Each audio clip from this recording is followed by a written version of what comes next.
आपली संस्कृती, आपले संस्कार सदा राहू दे आपल्या सोबत।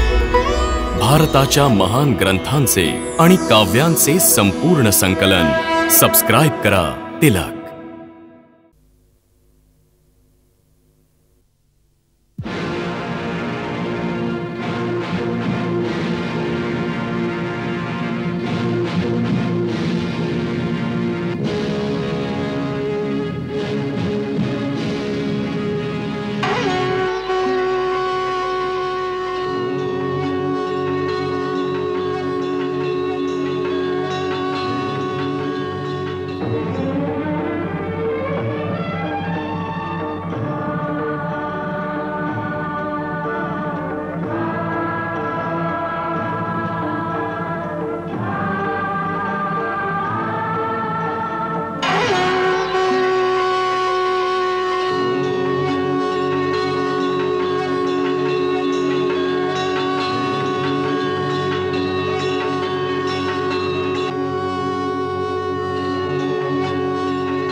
मुनि विनती करते मस्तक चरणों में धरते। सुर नर मुनि विनती करते मस्तक चरणों में धरते। नमः नमः भवतारिणी जय देवी श्री हरि की प्रियकारिणी। जय जय महालक्ष्मी माता जग जननी सिंधु सुजाता भक्तों की प्रियकारिणी।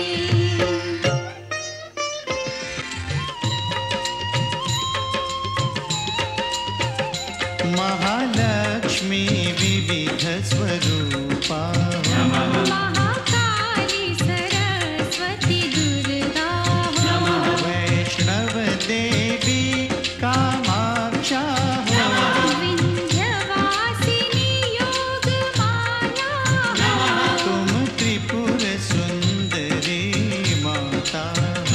तुम क्षीर भवानी शुभदाता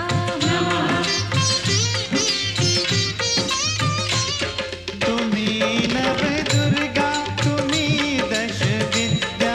तुम्ही नव दुर्गा तुम्ही दश विद्या तुम्हारी माया न जाए जानी महालक्ष्मी जगत कल्याणी। तुम्हारी जय हो माता रानी। सुनत शुभ कथा जाए दुख व्यथा। तुम्हारी कृपा तुम्हारी दया मांगे हम पृथ्वी लोक के प्राणी। महालक्ष्मी जगत कल्याणी। तुम्हारी जय हो माता रानी।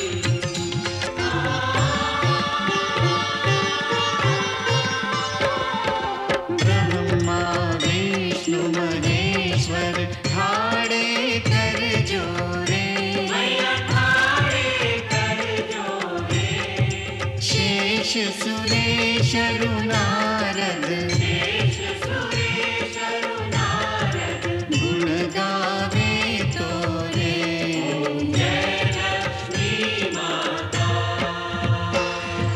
महालक्ष्मी माता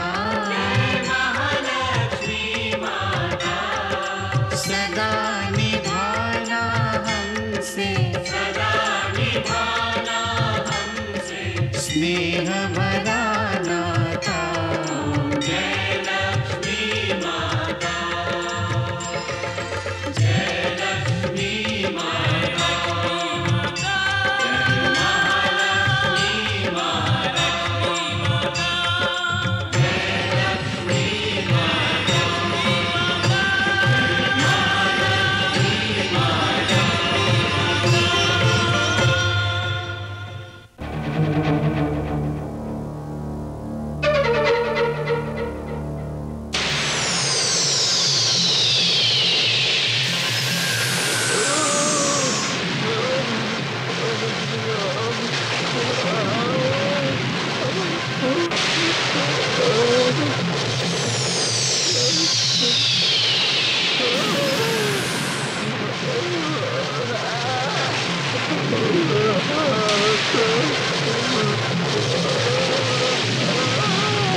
घ्या ब्राह्मण देव, जर मुलीला आमच्याकडून हिरावून घेऊन आपली वेदना कमी होणार असेल तर घ्या.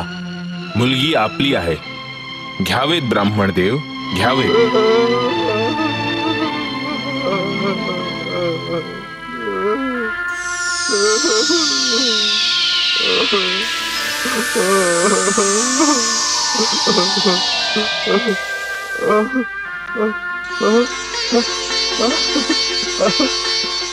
राजन, राजन, मी बरा झालो राजन. मी पूर्णपणे बरा झालो राजन. आपण एकदम बरे झालात. राजन, आपली मुलगी नक्कीच कोणी महान देवता आहे राजन. या वैष्णव देवीने मला नवीन जीवदान दिले आहे राजन. मी खरंच सांगतोय.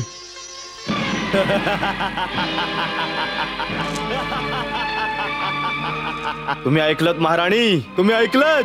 वैष्णवीचा अपहरण करण्याचा प्रयत्न खुद्द राजा रत्नाकरच्या प्रजेने केला होता.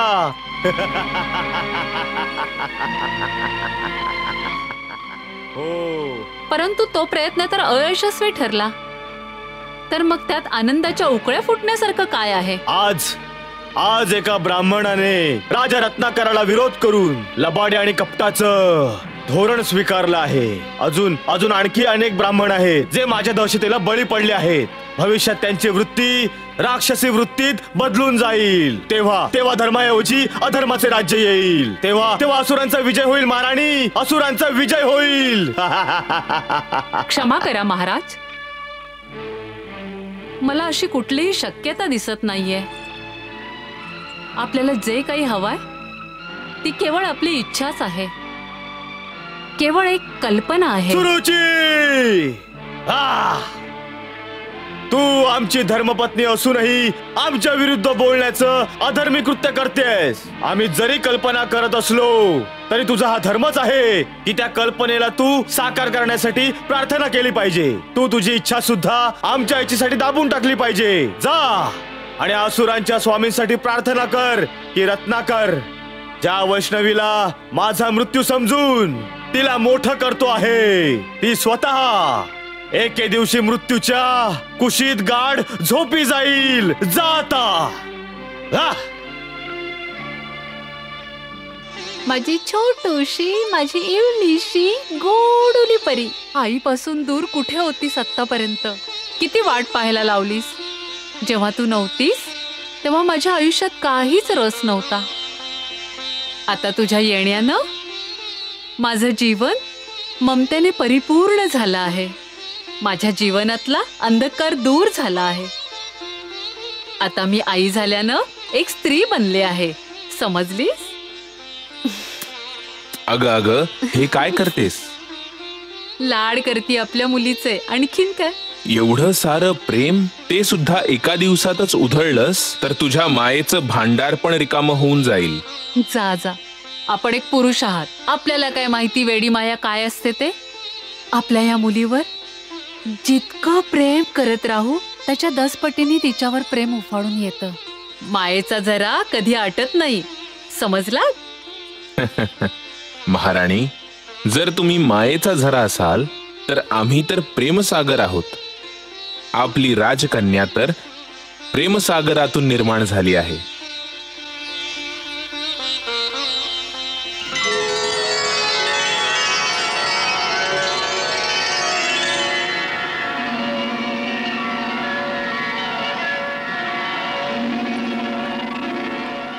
खरं सांगायचं तर स्वामी, ना मी मायेचा झरा आहे ना आपण प्रेमसागर आहात.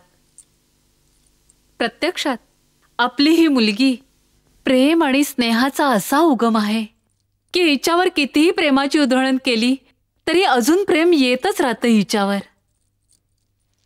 खरंच एका क्षणात 1,000 वर्षांचं प्रेम करावंसं वाटतं. किती गोजेरी मुलगी आहे आपली. कधीपर्यंत मुलगी मुलगी म्हणणार आहात? अरे हो, आम्ही तर आमच्या प्रिय मुलीच्या लाडाकोडात हे देखील विसरलो की हिचं नामकरण करण्याची वेळ जवळ आली आहे. तर मग जा ना, आजच गुरुदेवांना विचारून नामकरणाची व्यवस्था करून या.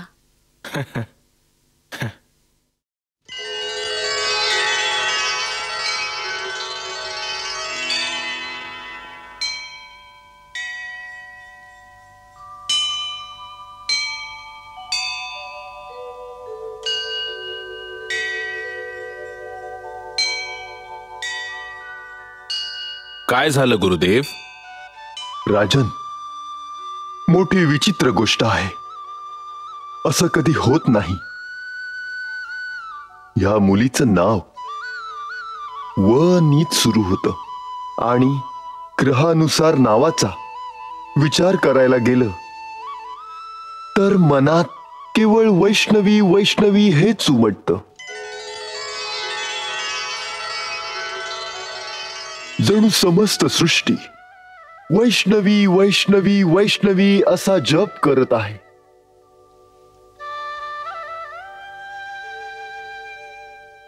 राजन, आज्ञा गुरुदेव. ह्या मुलीचं नाव वैष्णवी व्यतिरिक्त काही असूच शकत नाही. हे तर आम्हाला आधीपासूनच माहित होतं. काय? नाही, काही नाही. आम्हाला पण तसंच काहीतरी वाटत होतं. खरंच विचित्र गोष्ट आहे राजन. आम्ही ह्या मुलीला वैष्णवी ह्या नावाने हाक मारणार.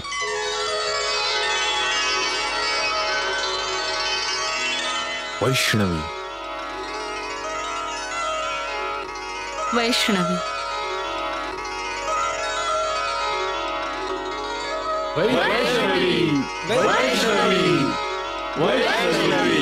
वैष्णवी वैष्णवी वैष्णव. आमच्या मृत्यूचं नामकरण झालं. वैष्णव. नारायण नारायण.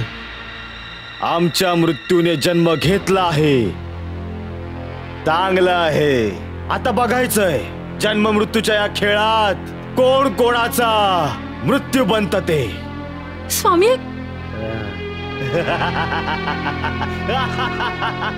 ज्याच्या हाताच्या एकाच इशाऱ्याने मृतदेहांचा खच पडतो, जो स्वतःच मृत्यूदाता आहे, मृत्यूदाता, त्याला काल जन्मलेली एक बालिका मृत्यूच्या हवाली करेल? नाही नाही देवर्षी, मृत्यू तर माझा दास आहे, दास. तो माझ्या इशाऱ्यांवर नाचतो.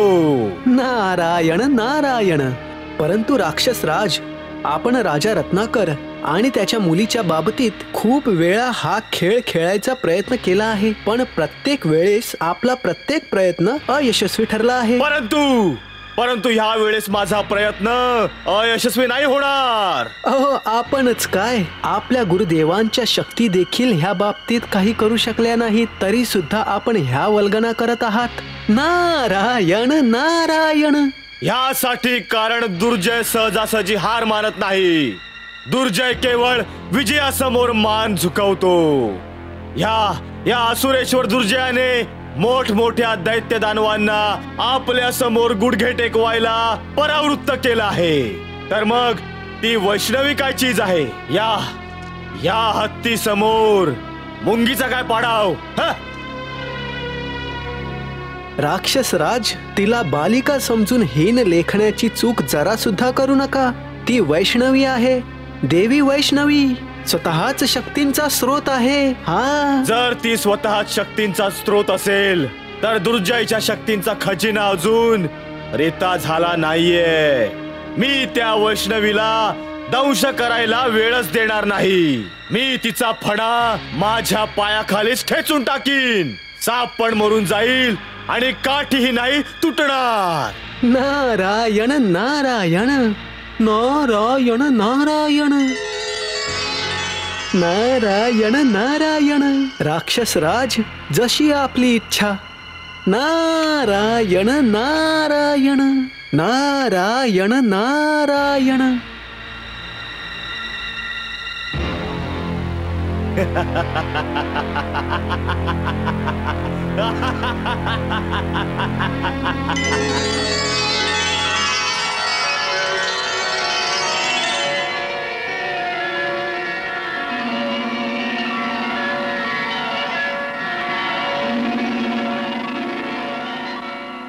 प्रणाम माते.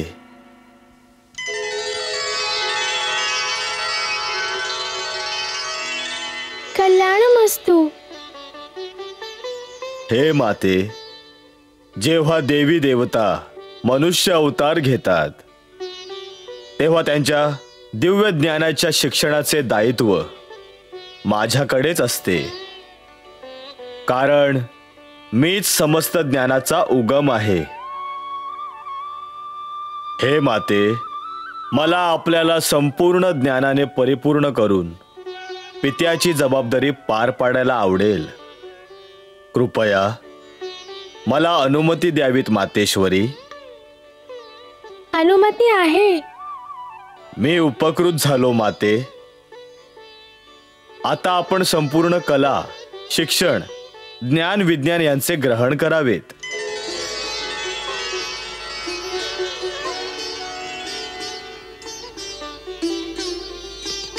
जो महालक्ष्मी जो महामाया, वेदों ने जिसका भेद न पाया, ऐसी ब्रह्म स्वरूपिणी को ब्रह्मा जी वेद पढ़ाने लगे हैं.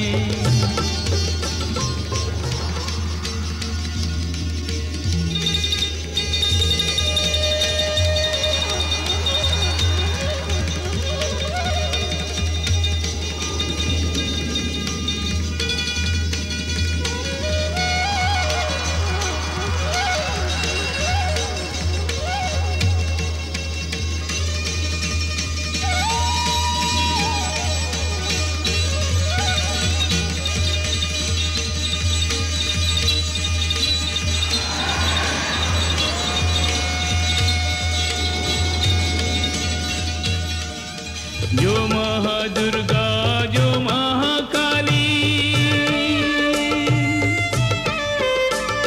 खड्ग त्रिशूल और खप्पर वाली,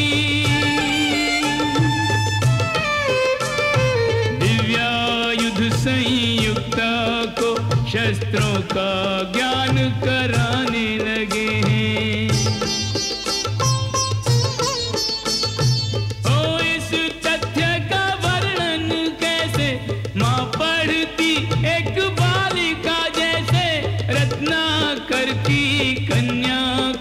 गुण रत्नों से ब्रह्म सजाने लगे हैं.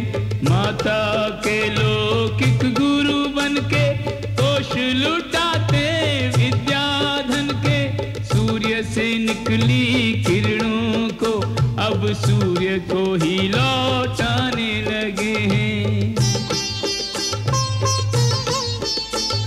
सारी विद्याएं सब गुण माता के हृदय में समाने लगे हैं.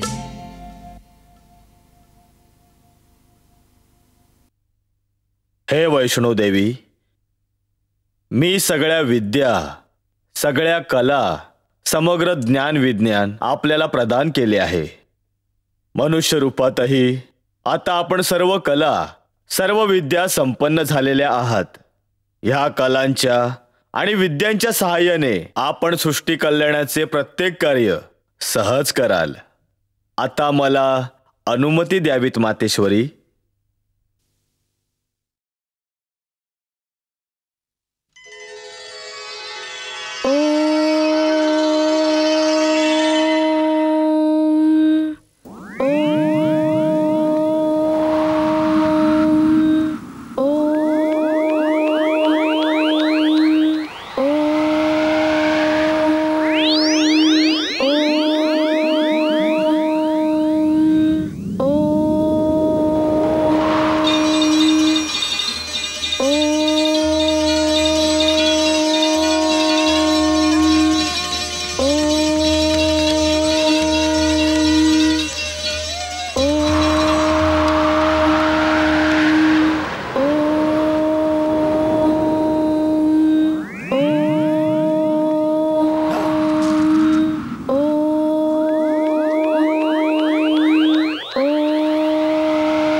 तू तू हो मीच. ओळखलंस मला? तू तू तू तर माझ्या स्वप्नात आली होतीस. आता मी तुझ्या आयुष्यात पण आलीये. तू मला स्वप्नात इशारा दिला होतास, तरी सुद्धा तू ऐकले नाहीस. आता तो इशारा खरा ठरलाय. मी तुला मारून टाकीन. मी तुझा मृत्यू आहे. नाही नाही, मी धर्मशत्रूंना मारण्यासाठीच जन्म घेतलाय. मी तुला सोडणार नाही.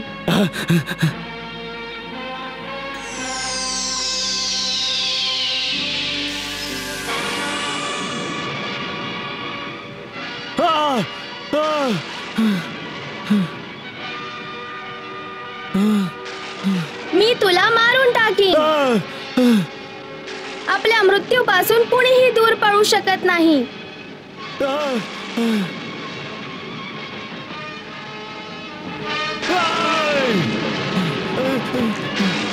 मी तुला मारून टाकीन. तू वाचू नाही शकत. मी तुला मारून टाकीन. नाही नाही नाही. गुरुदेव मला वाचवा. गुरुदेव गुरुदेव मला वाचवा. गुरुदेव गुरुदेव गुरुदेव मला या चांडाळणीपासून वाचवा गुरुदेव, नाहीतर ही मला जिवंत नाही सोडणार. गुरुदेव गुरुदेव मला वाचवा. गुरुदेव नारायण नारायण. मातेश्वरी, दुर्जयची दुर्दशा पाहता आहात ना? हो देवर्षी. देवी वैष्णवीच्या जन्माआधी आपण त्याच्या स्वप्नात आपले सुकुमार रूप दाखवलेत आणि आज त्याला तुमचे भयंकर रूप दाखवलेत माते. देवर्षी, वैष्णवीच्या रूपात मी माझं जे सुकुमार रूप दाखवलं होतं ते दुर्जयला माफ करण्यासाठी होतं. परंतु तो जेव्हा धर्माच्या वाटेने नाही गेला तेव्हा मी आज त्याला माझं भयंकर रूप दाखवलं. परंतु त्याच्यात आपलं तेज सहन करण्याची क्षमता नाहीये माते. देवर्षी, सत्याची 2 रूपं आहेत. एक सुकुमार, दुसरं कठोर. आज मी दुर्जयला परमसत्याचा साक्षात्कार करून दिला. पण माते, आपण कोणत्या परमसत्याबद्दल बोलत आहात? मृत्यूबद्दल बोलतीये. मृत्यूच परमसत्य आहे, अंतिम सत्य आहे, ज्याचा अर्थ हाच आहे की जो जिवंत आहे त्याने मरणे आवश्यक आहे. परंतु माते, आपल्या ह्या अंतिम संकेताला दुर्जय नजरअंदाज करतोय. म्हणूनच त्याने अजूनपर्यंत आपल्या अहंकाराचा त्याग केला नाहीये मुनिवर. म्हणूनच तो ईश्वराला शरण जाण्याचंही नाकारतोय. अजूनही त्याच्या मनात मृत्यूवर विजय मिळवण्याची तीव्र महत्वाकांक्षा आहे आणि म्हणूनच तो आपल्या गुरुदेवांना भेटायला गेला आहे. गुरुदेव गुरुदेव मला वाचवा. गुरुदेव मला वाचवा. गुरुदेव मला माझ्या मृत्यूपासून वाचवा. गुरुदेव, नाहीतर ती मला जिवंत नाही सोडणार. मी आता आपल्याला शरण आलो आहे. गुरुदेव, तुम्हीच माझे रक्षण करू शकता. गुरुदेव. राक्षसराज, आपण इतके घाबरला का आहात? आपण दिवसाढवळ्या काही भयानक स्वप्न पाहिलंय का? नाही गुरुदेव, मी कुठलंही भयंकर स्वप्न नाही पाहिलंय. ते एक भयानक सत्य होतं गुरुदेव. जेव्हा मी त्या सत्याचा विचार करतो माझा थरकाप उडून जातो गुरुदेव. माझ्या काळजाचं पाणी होतं गुरुदेव. माझे हातपाय शून्य पडतात गुरुदेव. गुरुदेव, ती मृत्यूच आहे. ती साक्षात मृत्यूच आहे गुरुदेव. ती कोणीही असेल, माझ्या शक्तींपुढे तुच्छ आहे, तुच्छ. नाही गुरुदेव, हा आपला भ्रम आहे. आपल्या सगळ्या शक्तींचाही तिच्या समोर पाडाव होतो गुरुदेव. मग तर नक्कीच ती कोणीतरी मायाविनी आहे.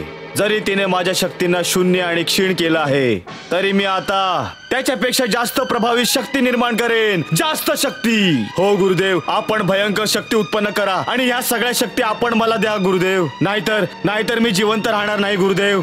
मी असताना ती तर काय, कोणी तुमच्या केसाला सुद्धा धक्का लावू शकणार नाही. हा यज्ञ मी अमाप शक्तींची प्राप्ती करण्यासाठी करत आहे. मी आपल्याला या यज्ञापासून प्राप्त होणाऱ्या शक्तींनी सुसज्ज करून टाकीन. दुर्जय, सुसज्ज करीन. या शक्तींच्या सुरक्षा कवचाला स्वतः यमराजही भेदू शकत नाही दुर्जय. काय स्वतः यमराजही भेदू शकत नाहीत? गुरुदेव, आपण या सगळ्या शक्ती मला प्रदान करा गुरुदेव, नाहीतर मी जिवंत नाही राहणार गुरुदेव. गुरुदेव, या अग्नीला शांत होऊ देऊ नका गुरुदेव, हा प्रज्वलित ठेवा गुरुदेव. ओम ह्रीं क्लीं श्रीं भक्ष्वाय स्वाहा.